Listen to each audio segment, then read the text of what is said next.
welcome back to Viewer's Choice. This topic was DM'd to me on the Instagram, and the person asked, I've just got my notes down here because I want to make sure that I get it right in regards to exactly how they asked. They asked, how do you deal with reframing a situation versus making excuses for somebody? So loosely explained, reframing is if something happens without necessarily thinking I know why this happened and this happened because of this, or then that could be a negative thing or a positive thing. It's not jumping to that conclusion and thinking, okay, this thing happened, how can I reframe this? So something could have happened, somebody could have, like, I don't know, missed you off an email, or you went out for dinner and there was limited eye contact with you, so you're assuming that they've got a problem with you, or they chose to sit at the other end of the table instead of next to you, so you think they've got a problem with you. Instead of like jumping to that conclusion, reframing is asking yourself the question, what else could be going on here? And I think there is a genuine, for me, I feel there's a fine line between reframing and making excuses for somebody.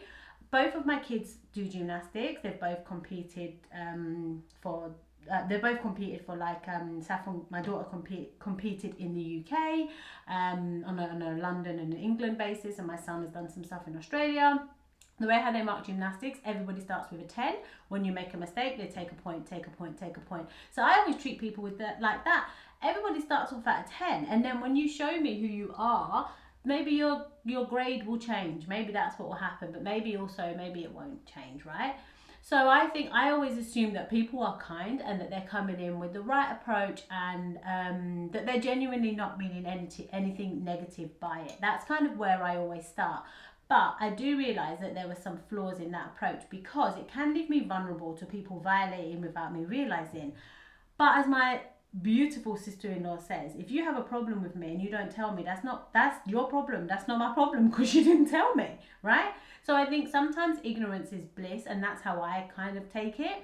I think if somebody repeats the cycle and keeps doing this thing over and over and over again, and it's making me feel a certain way, I have a word with myself around, am I projecting, or is there genuinely something going on here? And if I feel like there is going on here, I'm always comfortable to have a really kind and clear conversation, because as Brene Brown says, clear is kind, and say, hey, our last couple of interactions, I have felt they've just felt a bit yucky, you know, my technical term, I use that quite often.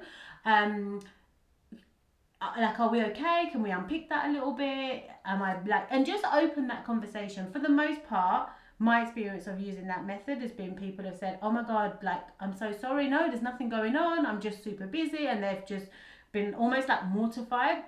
And then some people have used it as an opportunity to say, actually, yeah, when this thing happened, like, it's been playing on my mind, and then we can unpick it, and it can be the elephant in the room.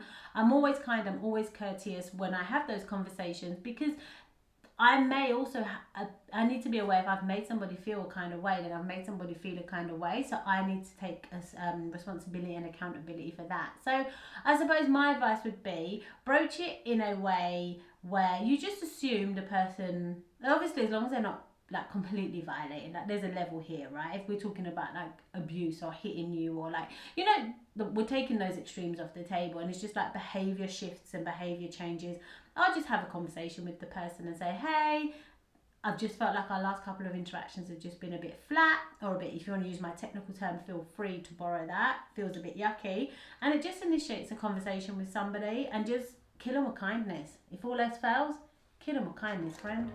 I'll see you on the next one.